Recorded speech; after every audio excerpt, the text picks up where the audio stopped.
Let's now focus on the festive fixtures. The best time of the year is finally here in the Premier League. So much going on. 3 match weeks wedged into 10 days of absolute madness around the holiday season, boys. Let's focus on the Boxing Day games first. Match week 19 of the season. That means we're at the halfway point. So it's going to be really intriguing to see how these teams now are entering this busy festive period. Do they rotate the squad around? Have they got that luxury?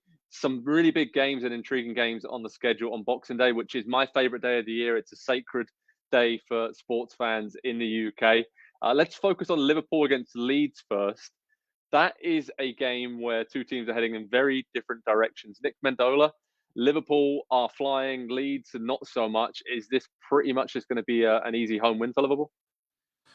Well, it always depends on who's available, fit, and firing. I just think we've learned so much about the important players of Leeds and how much they matter to them. And sometimes you look at a team and you say, oh, it goes behind the stars, right? It goes further than the stars. There are more things that matter. And I just don't think that's the case with them. In any given game, regardless, whether it's Liverpool or playing a cup game against, I don't know, Barnsley, do they have Rafinha? Do they have Calvin Phillips? They have Ilan Melier. Like, those 3 players to me are such difference makers. I can't remember a game I've watched them all play in where I didn't say to myself, And there are some other guys on that team who matter quite a bit as well. But that is a team that is driven by their stars. And I just have so many worries about them if those players are not going to be available. I don't know that there's a more star-dependent team in the league, depending on how you reference stars and how you what ways you apply the rule of star to them, if you will. But to me, it's just Leeds more than any other team that these players are just so important to them. Yeah, Patrick Bamford obviously missing as well has been huge for them throughout most of the season. Nobody to score the copious amounts of chances they seem to create each game. But of course, they leave themselves very open on the break. Liverpool will have a lot of chances. Let's see how their injury situation and illness situation is there at Anfield. But Liverpool looking pretty good. They look like they're going to stay in the title race in Manchester City and be pretty much the only team who can keep pace with them throughout this season. Andy, I'm looking at Man City. They play Leicester on Boxing Day. What do we expect from that one? It's hard to expect anything but Manchester City just being absolutely dominant these days. I mean, the way that they're running through teams, they're making it look really easy and comfortable, and they're playing the game at a level that is, I mean, we've not seen for a long time. And we were having a little conversation before the show this week, and Nick and I think, are kind of on the same wavelength with regards to Manchester City, that this is starting to look a lot like peak Barcelona under Pep Guardiola. The only difference being is that they don't have the one superstar that, as good as the collective unit is, that as perfect as everything is functioning, still transcends that. They don't have the Lionel Messi type player. You can say, well, Kevin De Bruyne is the best midfielder in the world. He is. He doesn't transcend quite the way that Messi does. And so it's a bit more of a team effort. I'm worrying less and less about who's going to score the goals for this team, because, not having a center forward, because they continue to get them from so many different outlets. João Cancelo is out injured now, but he's chipped in with, a number of goals that a right back should never be scoring in the Premier League. We're kind of seeing a trend of that, and it's really, really fun with Trent Alexander-Arnold and Reece James as well. So all 3 of those teams there in the title race, a bit of a similar quirk tactically. It's so dominant is not even the right word. It's suffocating. Again, we talked about this last season. Manchester City defensively, they give you nothing because the possession is so good, because the attack is so good, that once you finally get the ball, that's your chance to breathe. You can't go to the other end of the field if you are just taking a moment of respite there, just because you've got the ball back. And it's just, I don't know how you beat this team. I genuinely don't. Typically, we can say, well, you got to put them under pressure, or you got to sit. None of it works. Teams have tried everything against Manchester City, and Leicester, with the injuries that they got, I don't think that they, have the formula, even on Boxing Day, even with, a little bit of momentum that they have now. I agree with that. It's so tough to call these games as well, not knowing which players are going to be available. There's a lot of injuries this time of the season, a lot of players out. So there are some surprises usually on Boxing Day, as different teams rest players and rotate their lineups to save themselves for other games in the festive fixtures. Looking at Chelsea, Aston Villa, these are 2 teams, again, heading in pretty different directions. Nick, Chelsea struggling a little bit to score goals, and Aston Villa under Steven Gerrard, they look like they can give anybody a game right now, right? They do. You're not at a point where you're expecting a stinker out of them, which is nice. I mean, that's a big change for them. And I think maybe that wears off over time. I mean, maybe Steven Gerrard is that sort of special, but I think we're kind of still in the new manager bounce a little bit with him, and he'll be tested a little bit because every team has a downturn. Chelsea has gone through that in recent weeks, and you have to adjust. You have to see how you come out of that. I like how occasionally you'll see a midweek game for a Champions League team like Chelsea or Man City, and you'll see struggles. You'll see a disappointment, and you'll kind of know that you're going to see a little bit of a wobble at the weekend too. It doesn't mean they're going to lose, but they won't be at their best. And what we need to see more out of Chelsea, and we saw it earlier this year, is getting the wins when they're not at their best. The reason we've been talking so much about Man City and how good they are is that they weren't at their best. They gave a lot of opportunities to Newcastle and still cruised, arguably, to a 4-0 win. Now, part of that's down to Newcastle as well, but when it comes to Liverpool, Man City, Chelsea, and this sort of new breed of title rivals where you're considering getting into that 90, 100 point level, what that means is getting a lot of wins when you're not at their best. And frankly, I think we'll start to see that a little bit more out of Chelsea. They're too good. They're going to figure it out. This has been a new configuration when they've been missing their big attackers, and they'll take lessons. We see this a lot. I think Man City and Pep Guardiola, Andy referenced João Cancelo. We've seen him do the things that Jurgen Klopp is doing with Trent Alexander-Arnold. I think we'll see Chelsea start to see some of the things that Man City does when their strikers are out. Yeah, and I spoke with Jack Grealish recently and asked him what's the most surprising thing about Pep Guardiola, and he said he's got a different game plan for every single game. Like it's absolute genius. You'd think with the players we have, we'd play exactly the same way every game, but we have a totally different plan for each game, and different players slot in, and everybody contributes.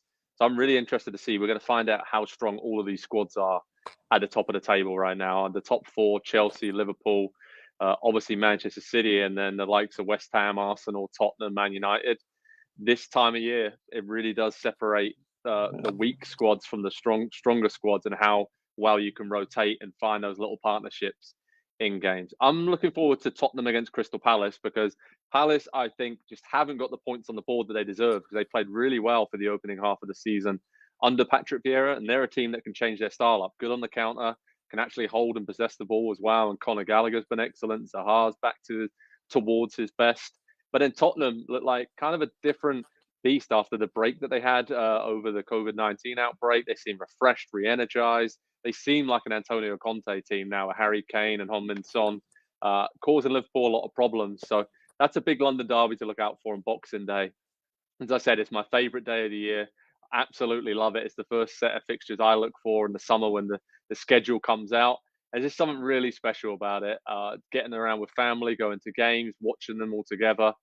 And we're going to have you cover all the Boxing Day games here at Pro Soccer Talk on NBCSports.com. Let's focus on match week 20 now, which is December 28th to 30th. So it rolls right into the next few days, and we just keep on going, gents. Leicester City against Liverpool is the big standout game from that match week. What do you guys think about that game, and what do you think about those two teams? Well, what do you say, Andy? I think when you think about these teams, it's a question of where are they in their match cycle? Like, how do you get a vibe consistent-wise? Do you have to look at who they played before and who they're playing after? Because I just don't know if we know what team we're going to get when it comes to this situation.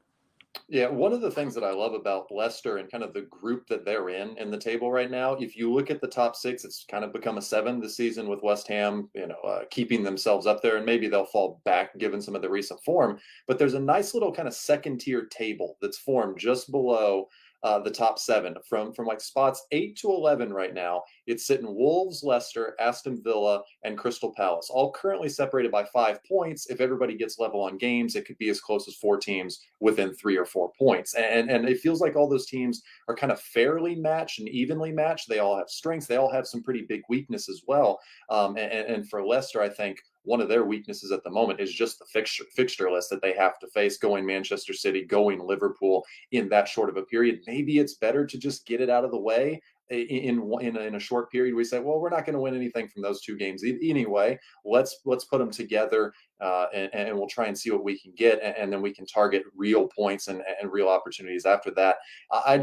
The balance for Leicester, I think, is off right now. I think a lot of it has to do with Wesley Fofana being out, because he was He almost became to Leicester last season what Virgil van Dijk was to Liverpool, and he allowed them so much more freedom to defend aggressively further up the field and turn teams over and win the ball back and get on the counterattack with Jamie Vardy up top. And we know how that typically turns out. Without him back there, they're still kind of trying to play the same way, and it's resulting in a lot of really easy chances right up the middle of the field against them. So once Brendan Rodgers either waits to get him back, I guess, sometime in the new year, or tries to switch things up just a little bit, make them a little bit more defensively sound, especially against City and Liverpool. Otherwise, I can't see them taking really anything from this really, really busy kind of 10-day period. Two teams who really need to take a lot from this busy festive period is Everton and Newcastle United. Nick, I'm going to come straight to you. Newcastle, it just seems like they're trying to get to the January transfer window as soon as they possibly can and try and get a few points on the board. What have you made of those two teams? And this really is must win for both. It is. I look at Newcastle and a lot of the problems that they're going through are, yes, they're talent related, but also fixture related. They had a brutal run where they've played Man City, Liverpool, Man United all in a row. And like even the games on the outside of them, it's not Norwich. It's Everton, who can play really well on their day. It's been a real struggle. Leicester was in there as well, and Leicester's a bad matchup for Newcastle. I look at Everton right now, and we've mentioned Palace and Wolves and West Ham and this sort of second tier, and you could include Tottenham in that tier until recently because it shows you how important your center forward finishing is. The difference between Wolves of 2 years ago and Wolves now is Raul Jimenez firing at home goals. Palace, when Jordan Ayew just scored the other day, when they have the option of Ayew, Benteke, Ousmane Edouard, and Wilfried Zaha, they're a completely different thing. When one of them is misfiring, it puts more weight on the others.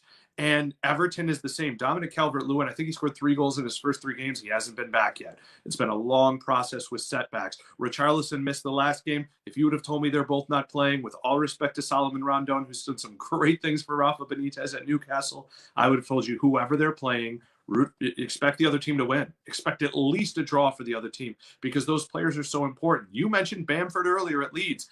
It is a league where it's been up and down the middle as it has been for all time. Tale as old as time. Your center back has to be good. Your center midfielder has to be good. But your center forward is always the guy who bangs in most of the goals. And unless you're Man City with that embarrassment of riches, you need to get goals from him. And they haven't beyond Calvert-Lewin. That's very true. Let's talk about Arsenal Wolves because that's going to be a really good game. And two teams that have flown under the radar in recent months, you have to say. Wolves very good defensively. Like Nick said, struggled to score goals with Jimenez not firing on all cylinders. But Arsenal, Lacazette's doing the business up top. They've got Smith Rowe, Saka, Martinelli now stepping up. So many great contributors across the pitch. So I'm really looking forward to seeing Arsenal over this festive period and if they can properly stay in the top 4 race between now and the end of the season because I think they will. As long as injuries are kind to them, they don't have a massive squad. They've kind of gotten rid of a lot of the deadwood over the last 6 to 12 months. But now they have a good young squad. It's hungry. Yes, it's a little bit raw, but defensively they've got so much better. And they are a team that can just blow opponents away. We saw it against Leeds recently. When they get going, they could score 3, 4, 5 and create a lot of chances. So I'm really looking forward to that Arsenal-Wolves game. And then I'm also looking forward to match week 21, which is January 1st to the 3rd, big game, Arsenal against Manchester City, Pep Guardiola against Mikel Arteta, the master against the apprentice. Andy, what do you think about those two teams matching up there? Because Arsenal have caused Man City some problems in cup competitions and kept it a little bit tight over the years. So Arteta knows Guardiola very well, and now he's actually got a team that's playing solidly and could cause some issues for Man City. Yeah, let me tie those two games for Arsenal together here really quickly. The only difference between Arsenal and Wolves is having somebody up top that can score the goals. They want to play the same way. They want to defend the same way. They want to attack the same way. And they're difficult to play against. That has kind of been their identity under Mikel Arteta since he took over, a year and a half or 2 years ago now? I guess it's been quite a while. He's struggled a little bit, I think, to find that balance that we were talking about just a little bit ago with Leicester City. I think they need a little bit more going forward. And weirdly enough, getting Pierre-Emerick Aubameyang out of that team, dropping him for 3 straight games, taking the captaincy away, a culmination of all of those things. I think more than that, though, the reliance that they've had on him over the years, maybe the over-reliance that well, Aubameyang will save us. We don't have to have 2, 3, 4, 5 legitimately dangerous goal scorers because we've got the one guy up top. It's a little bit more of a collective effort and output from this team at the moment, and they're they're enjoyable to watch. The only thing I will say, and this isn't, it has nothing to do with we've got to take Arsenal down, we got to hate on them or whatever. They've not really beat anybody of late. They got the West Ham win. West Ham are kind of in the worst run that they've been in for 18 months, going back to the start of last season. Everybody else that they've beaten during that time, Aston Villa before Dean Smith got fired, Watford was in there, Newcastle was in there. And so I would like them to get a signature win. That's not to say that anything should be taken away from what they've done, because they've struggled to beat the teams in the past that they should be beating. They're beating them now. We just need to see them take that next step before I think we can say definitively a top four. They're a contender, but I think if they could get a couple signature wins over the next month or two, they might be the favorites for that fourth spot. Yeah, that's a good shout. Watch out for them, of course. And then let's finish this festive fixtures preview with Chelsea against Liverpool. Undoubtedly the biggest game around the holiday period. Nick, Chelsea, obviously a few growing pains in attack without some of their key contributors up there. Liverpool, again, let's see who they have available, especially defensively. So this is going to be a tight one. Thomas Tuchel against Jurgen Klopp, some really close draws and really close games since Tuchel arrived in the Premier League, right? Sure are. I want to give Jurgen Klopp a lot of credit here because I give him a lot of grief because I don't think he's always the best in press conferences, although he's celebrated by Liverpool fans. He has absolutely pulled an absolutely genius move, and that's what Trent Alexander-Arnold. We've all been saying for so long, man, this guy probably needs to be in the midfield to show off his range of passing, to show off his true skill set. He's not a great defender at right back. And he's not really improving a lot in that area. But what they're showing us now is a little bit like there have been different kinds of point guards in the NBA. And follow me here. There's your scorer, your flashy guy, your Iverson. There's your defensive guy like Gary Payton. And then there's this new breed, this Steph Curry, who can launch balls from outer space and bury threes. And to me, Trent Alexander, the way that Jurgen Klopp is finding ways to get him balls, and this is happening at Man City with João as well. They're moving inside. They're quarterbacking the game from the midfield. They're cutting inside of these spaces. They're breaking the lines in different ways. And Trent Alexander-Arnold, to me, as good as Mohamed Salah has been, the way that Jurgen Klopp has made him work makes him a real problem for, and this is where I pull in Chelsea, the big clubs like Chelsea, because they're experiencing this for the first time. It's a copycat league. Someone's going to learn how to deal with this philosophy a little bit better than we've seen. But right now, I think teams are still figuring out, how do we exploit that? How do we turn that strength of Liverpool into a weakness? And right now, it's just not happening. And I expect Alexander-Arnold to put up some gaudy numbers this year, stuff you don't see from right back. He's going to become the defender that you have to have in your fantasy team because he's putting up midfield offensive numbers. I love him right now. I think he's become, this is a 3 or 4 year process with Jurgen Klopp, and I think he should be lauded for the same way we talk about with Man City, what they did with Foden, how he's developed Alexander-Arnold, because everybody saw the flashes, but to see this level of just complete stardom out of him it's potential fulfilled, and it's a beautiful thing. It really is a beautiful thing. Okay, let's finish off this segment with a real quick hitter, some big questions over the festive period, maybe some predictions from you guys.